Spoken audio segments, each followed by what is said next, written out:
Una de las cosas que tenemos que tener en cuenta es que los videojuegos más o menos se distribuyen o se subdividen por géneros, y hay muchísimos.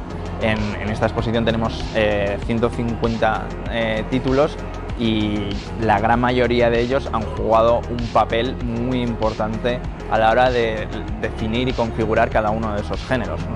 Títulos como el Pong, como el Super Mario, como el Zelda,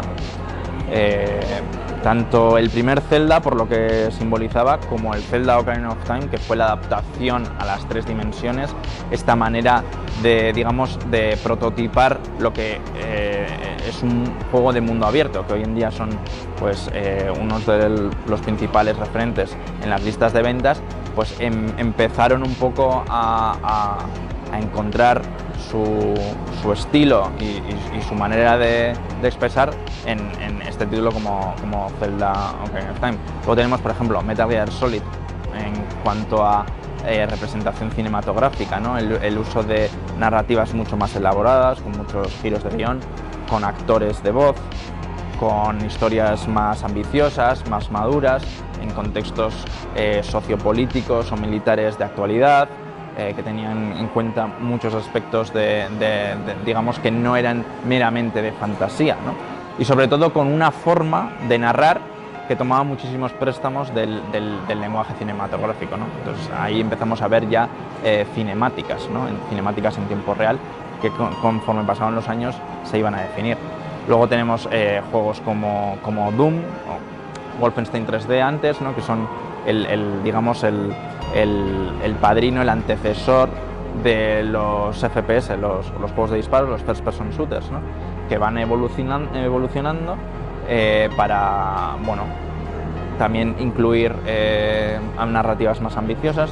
Tenemos Half-Life, tenemos sobre todo Half-Life 2, que está presente en la exposición, que causa una revolución por su sistema de físicas, hace crecer exponencialmente la reactividad del mundo, ¿no? Entonces el jugador ya no está, digamos, constreñido por un escenario de cartón piedra, sino que puede afectar el mundo alrededor del avatar. Entonces son digamos, títulos que por una u otra forma consiguen, digamos, un hueco en el panteón, un hueco en los anales de la historia del videojuego por los avances que pueden ser tecnológicos, pueden ser de diseño, pueden ser narrativos, bastante referentes. Digamos que cada 2-3 años normalmente hay uno que realmente hace que todo el medio de los videojuegos dé un paso de gigante hacia adelante. Evidentemente en los primeros años era más frecuente, ¿no? Porque había muchísimo terreno por explorar, muchísimas ideas que innovar. Cada vez es menos frecuente, pero todavía siguen apareciendo.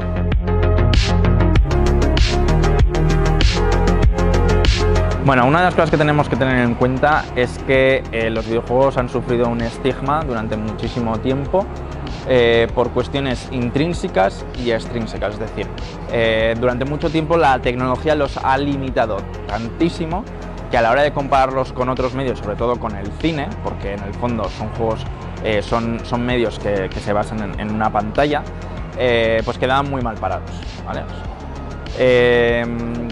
Han tenido muchísimos desafíos que han tenido que ir superando, ¿no? Uno es entenderlos como una pérdida de tiempo, como expresiones poco intelectuales, ¿no? Que, digamos, han sido piedras en el camino a la hora de reivindicarse como medio cultural, ¿no? Eso por un lado. Por otro lado, tenemos que tener en cuenta que los videojuegos suponen o implican una barrera a la entrada muy, muy poderosa. Una barrera a la entrada, además, que se ha hecho cada vez más alta, ¿vale? Solo hay que fijarse en los controladores. Si cogemos un controlador de Atari, es un stick y un botón.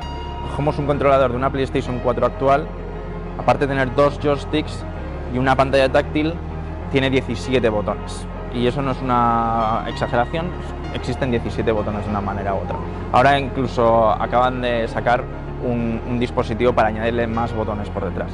Es decir, tiene un mecanismo de control complejo. ¿Por qué? Porque los videojuegos cada vez son más complejos y necesitan de mucho más inputs. Entonces, a una persona que no tiene ningún tipo de, digamos, de educación en el medio, le asusta. Tienen que hacer un aprendizaje que por A o por B les puede costar muchísimo.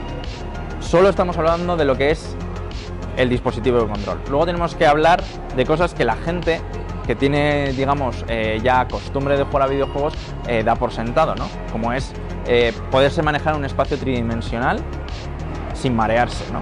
O sea, una de las cosas más habituales cuando damos un juego a una persona que nunca ha jugado en un espacio tridimensional es la dificultad que tiene para mantener la vista al frente, ¿no? O sea, o se va muy para arriba o se va muy para abajo. Moverse y mantener la cámara y la vista al frente es una coordinación que para mucha gente le resulta muy difícil, sobre todo al principio. Luego ya poco a poco digamos que se puede hacer la costumbre, pero hay que, digamos, superar una barrera a la frustración que no todo el mundo está, digamos, tiene el temperamento para hacerlo. La gente que hoy en día juega a juegos muy intensivos, muy exigentes, lleva muchísimo tiempo jugando y digamos, esta educación, este entrenamiento no lo ha hecho de golpe, lo ha hecho de forma paulatina. Entonces todos estos cambios los ha ido asimilando de una manera mucho más natural. Luego, el videojuego durante mucho tiempo estuvo, digamos, dirigido a un público que las grandes empresas que se metieron en esto presumían que era varón, adolescente, de un determinado, digamos, trasfondo socioeconómico. Claro, se concentraban tantísimo en ese público objetivo que todo lo que se salía de ahí, pues lo dejaban de lado, ¿vale? Entonces eso también fue quizá una decisión no muy inteligente a largo plazo. Luego es verdad que diferentes empresas, por ejemplo Nintendo, con su democratización con la Wii, sus intentos por llevar el videojuego a todos los públicos, pues han ido, digamos, subsanando. Pero también es cierto, y esto es importante remarcarlo, que la gente que realmente le gustan los juegos no quieren quedarse, digamos, en la parrilla de salida, quieren entrar de lleno y quieren tener videojuegos que sean, digamos, desafiantes, que les estimulen intelectualmente o en sus habilidades, que les exijan, que sean auténticos desafíos, ¿no? Por eso también en los últimos años el gran éxito de juegos como Dark Souls o como Bloodborne, que realmente ponen a prueba las habilidades y las capacidades de los jugadores. Entonces, ¿por qué nos encontramos con, digamos, este eterno cuestionamiento de si el videojuego puede ser cultura o el videojuego puede ser arte? Pues porque en muchas ocasiones la gente que toma esas decisiones, los que estipulan y los que hacen el discurso de la cultura a nivel masivo, no pueden entrar, no pueden penetrar en este. Tampoco las empresas han tenido muchísimo interés, ¿vale?, de, digamos, hacerse valer, de equipararse a otros medios. ¿Por qué?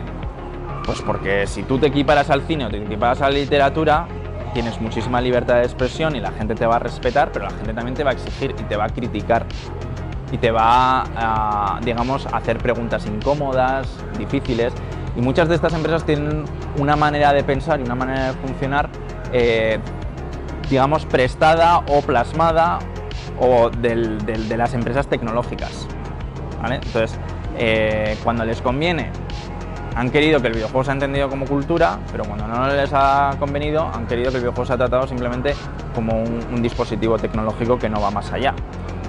Es una combinación de factores que, todo hay que decirlo, ahora está cambiando, ¿vale? Ahora tenemos semanarios culturales de gran prestigio que cubren videojuegos de manera, digamos, intensa y haciendo caso y prestando atención a todos los elementos artísticos, culturales, intelectuales que los poseen.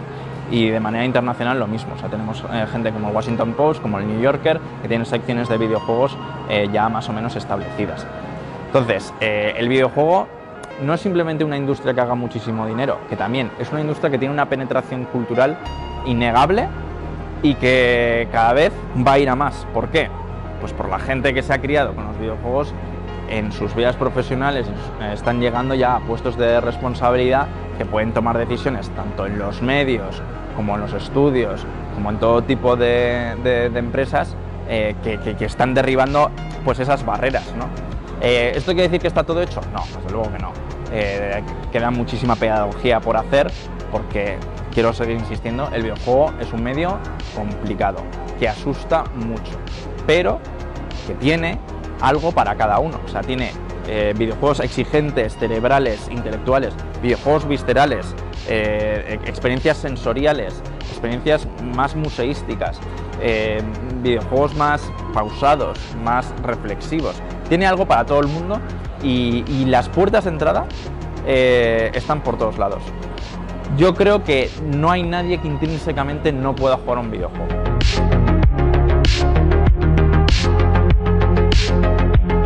Durante unos años ha estado muy en boga y se ha, digamos, experimentado mucho con la realidad virtual, que podría considerarse una de esas pequeñas revoluciones que afectan al diseño, ¿no?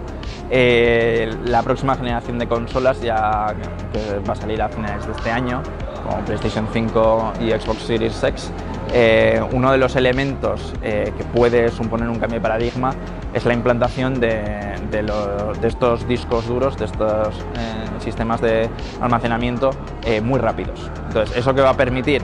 La creación de mundos muchísimo más detallados, muchísimo más amplios, sin tiempos de carga, que en cierta manera van a liberar a los desarrolladores a la hora de poder crear mundos pues, muy ambiciosos, ¿no? De todas maneras, tenemos que tener en cuenta que durante los últimos 20-25 años, desde el salto de las 2 dimensiones a las 3 dimensiones, toda la industria ha estado en una carrera loca por lo que es la fidelidad visual, ¿no? O sea, llegar al fotorrealismo, crear físicas cada vez más realistas, ¿no? Eso se está terminando. O sea, estamos llegando a unos niveles que ya no tiene mucho sentido profundizar por ahí. Por eso también se están creando pues eso, direcciones artísticas que son mucho más estilizadas, que se inspiran en tradiciones de la pintura, ¿no? Tradiciones artísticas que van más allá del mero fotorrealismo, ¿no? Entonces, ¿dónde vamos a encontrar la próxima revolución una vez esto ya está más o menos completado?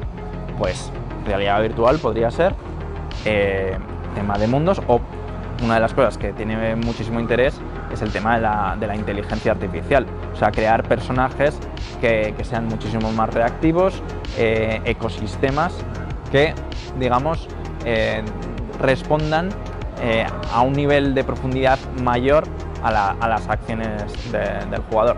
Pero es muy difícil a estas alturas realmente predecir cuál va a ser el resultado, sobre todo porque estamos, digamos, al borde del precipicio, ¿no? O sea, ahora vamos a esperar una nueva generación y no tenemos muy claro cómo va a ir las cosas, ¿no? Pero yo diría que sí, esos puntos.